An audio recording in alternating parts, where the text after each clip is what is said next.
AP కల్తీ liquor కేసులో మరో బిగ్ ట్విస్ట్ నెలకొంది. A1 గా ఉన్న జనార్దన్ మరో వీడియో విడుదల చేశారు. దానికి సంబంధించిన బిగ్ బ్రేకింగ్ న్యూస్ చూస్తున్నాం. జోగి రమేష్ చెబితేనే కల్తీ లిక్కర్ చేశామంటున్నారు A1 జనార్దన్. ములకల చెరువు సూచించింది కూడా ఆయనే అంటున్నారు జనార్దన్. జోగి రమేషే ములకల చెరువును కూడా సూచించారని చెప్తున్నారు. అంతేకాదు ప్రభుత్వంపై బురద జల్లే కుట్రలో కల్తీకి ప్రోత్సహించారంటున్నారు జనార్దన్. వాళ్లే తయారు చేయించి వాళ్లే రైడ్ చేయించారంటున్నారు ఆయన.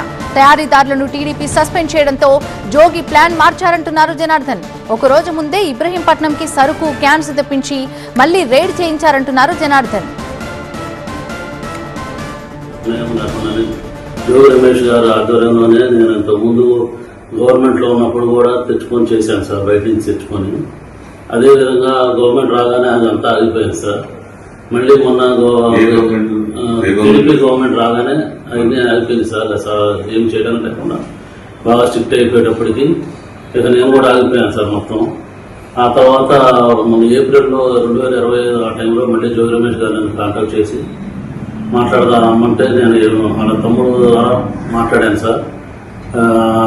టీడీపీ గవర్నమెంట్ మీద ఏదో రకంగా మనం బురద చల్లాలి, వాళ్ళకి యాడ్ చేయాలి, మనకి అప్పుడు మైలేజ్ ఎక్కువ ఉంటుంది అని నువ్వు ఇంతకుముందు చేశారు కదా వాళ్ళందరినీ మళ్ళీ పిలిచి లేలో పెట్టన్నారు సార్.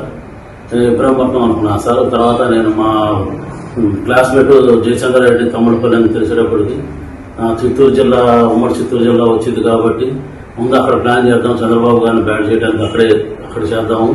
ఇప్పుడు నేను అక్కడ వైన్ షాపులు వాళ్ళకి వచ్చినాయి, వాళ్ళు చేసుకోలేకపోతే నేను తీసుకుంటున్నానని చెప్పి జోగి రమేష్ గారు చెప్పాను సార్. అని కొన్ని రకాల భయపెట్టి కొంచెం డబ్బు ఆశ చూపి అన్ని రకాలుగా చేశారు సార్. నన్ను డిపార్ట్మెంట్కి అక్కడికి ఇన్ఫర్మేషన్ పాస్ చేసి అది రైడ్ చేయించారు సార్. ముల్కం చెరువులో రైడ్ చేయించి అది సరికంతా పట్టించి గవర్నమెంట్ మీద రివర్స్గా మాట్లాడి గవర్నమెంట్ ఇలా తప్పులు చేస్తుంది అని చెప్పి బాగా చేసి యాంటీ చేసి పొద్దాం ట్రై చేశారు.